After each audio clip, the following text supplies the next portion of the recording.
Saat ini tentara Israel mengaku kalah. Tapi bagaimana dengan tentara Israel, orang Israel yang berada di luar tempat Israel?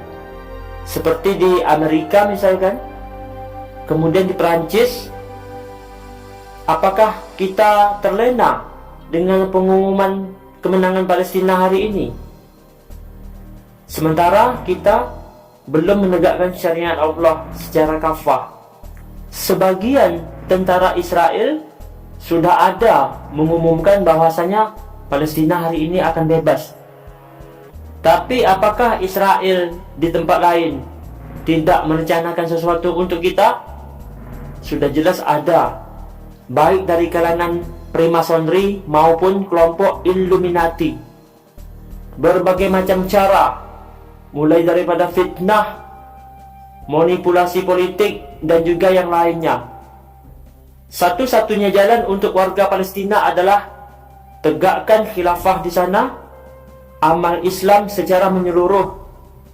Karena saya ingin dengar dari Palestina itu adalah Al-an wa tanahnu bil islami kafah khilafah ala minhajin nubuwah. Pada hari kiamat nanti Al-Quran akan menghujah kita. Sudahkah kita memakai hukum dari Al-Quran sepenuhnya? Atau kita lebih percaya pada hukum yang dibuat oleh orang orientalis atau manusia lainnya?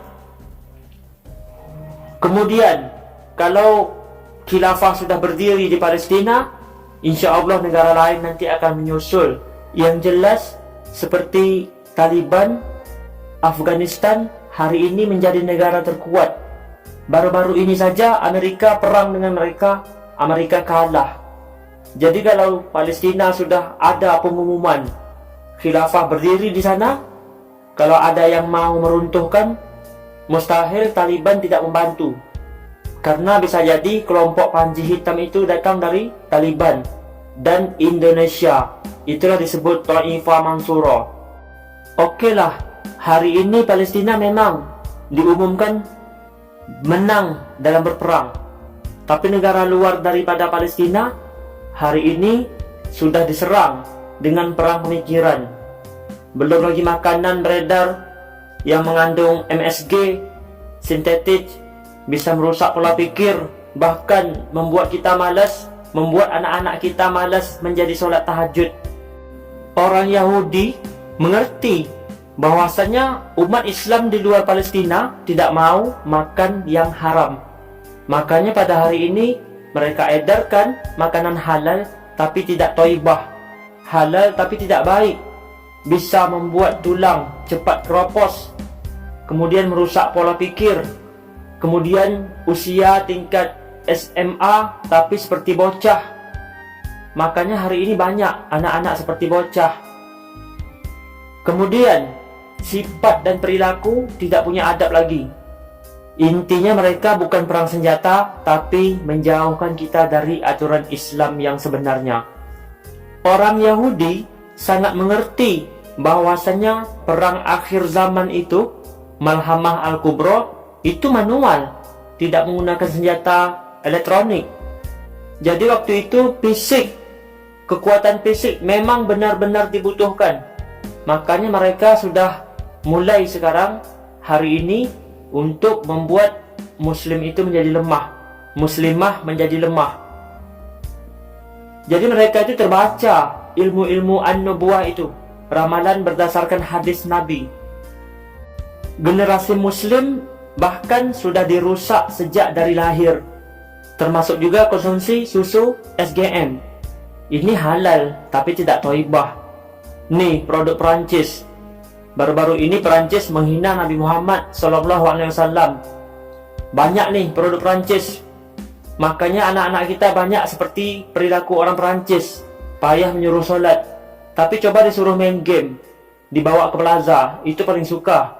Kenapa demikian? Pengaruh makanan, bentuknya enteng. Kemudian ini produk-produk yang mengandung sintetik, MSG, fluorida, pelumbum, dan lainnya. Kemudian yang akan diboikot oleh negara-negara luar adalah Carrefour. Stop belanja di Carrefour. Danone. stop belanja produk Danone. Apa saja produk Danone? Produk susunya Danone, Nutrisia, Bebelac, Nutrilon, SGM, kemudian makanan dan minumannya, Aqua, Fit, Levit, Mizon, kita boikot semuanya. Kita ganti dengan yang lain. Semua produk kecantikan, L'Oreal, Garnier, stop, jangan kita beli. Semua produk PIC, bacanya apa ya? PIC, jangan kita beli. Intinya pada hari ini kita harus bersatu. Kalau kita tidak bersatu, bagaimana mau menegakkan khilafah atau syariat Islam secara menyeluruh? Mulai hari ini berhentilah menghina orang yang bukan kelompok kita, merendahkan orang yang bukan kelompok kita. Misalkan kita tidak suka sama demokrasi, jangan kita halang orang-orang penggerak demokrasi. Tetap kita hargai. Karena konsep Al-Mahdi adalah irtafa'atil madzahib, menyatukan semua perbedaan, dengan bersatu kita menjadi kuat. Jika Anda merasa benar, maka kelompok yang lain juga seperti itu. Sedangkan Anda sendiri secara pribadi boleh jadi bermasalah. Anda jarang mengajak istri Anda tahajud, jarang baca zikir pagi sore, jarang baca Quran setiap hari. Boleh jadi kelompok yang Anda anggap rendah itu lebih baca Qurannya. Intinya kita harus bersatu, karena setiap organisasi, setiap aliran, setiap kelompok punya kelebihan dan kekurangan masing-masing. Makanya kita menjadi wasaton, sebagai penengah dan tidak memihak pada sana-sini. Fokuslah dengan Islam secara kafah, secara menyeluruh. Khilafah ala minhajin nubuwah.